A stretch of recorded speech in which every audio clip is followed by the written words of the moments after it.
Welcome everyone. I have a really great tip for you that will help you get background blur that you want on a super bright day. Okay, so take a look at the model. She is good and sharp, which is of course really necessary, but the background, when I was up on the Acropolis taking pictures of the Parthenon, is nice and blurry.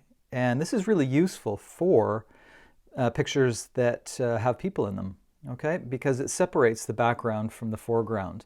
Now, how do we get this on a super bright day? Well, there's a couple of ways, and I'm going to show you a few different options. First of all, I'm going to show you the incredible exposure situation we have here. Take a look at this. The shutter speed was a whopping 18 thousandths of a second. That is incredibly fast. My f-stop, my aperture, was at f2. So let me show you here.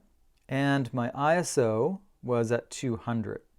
And that's the lowest ISO that I can get on my Fujifilm X Pro 2. Okay, so how do you do this? Well, what I advise is you go to your lowest ISO possible. You go to your lowest f-stop possible, which for me was f2, and try the picture. Now, you will probably not get a blurry background on a super bright day like this. If you have what's called a neutral density filter or a polarizing filter, definitely put them on. In fact, you can stack them. If you have an ND filter and a polarizer, put them on together to get as much darkness over that lens as possible. And then you may be able to get some background blur.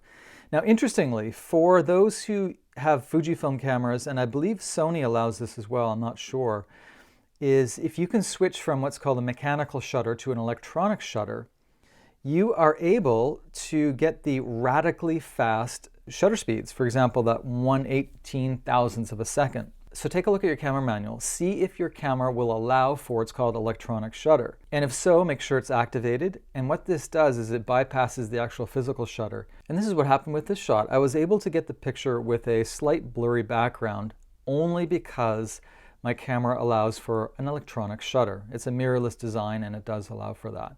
Okay, so just to summarize, if you have a mirrorless camera and you want to get the background blur, take a look for electronic shutter. Secondly, if maybe you're a DSLR user, you may not have that, then simply use an ND filter, also known as a neutral density filter, or a polarizer, or stack them if you have both. Thirdly, if you're an iPhone photographer or you have an Android, certain Android phones will allow for this. Use the portrait mode. And this is really useful because you'll be able to get a similar shot to this. Okay, I hope that helped.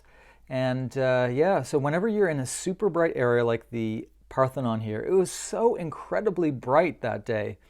And I needed to wear sunglasses and still it was so bright. This is the way for you to get that nice background blur. Okay, hope you like that. If you found this useful, please share it with your friends and check out markhemmings.com for more travel photography and especially photos from here in Athens, Greece.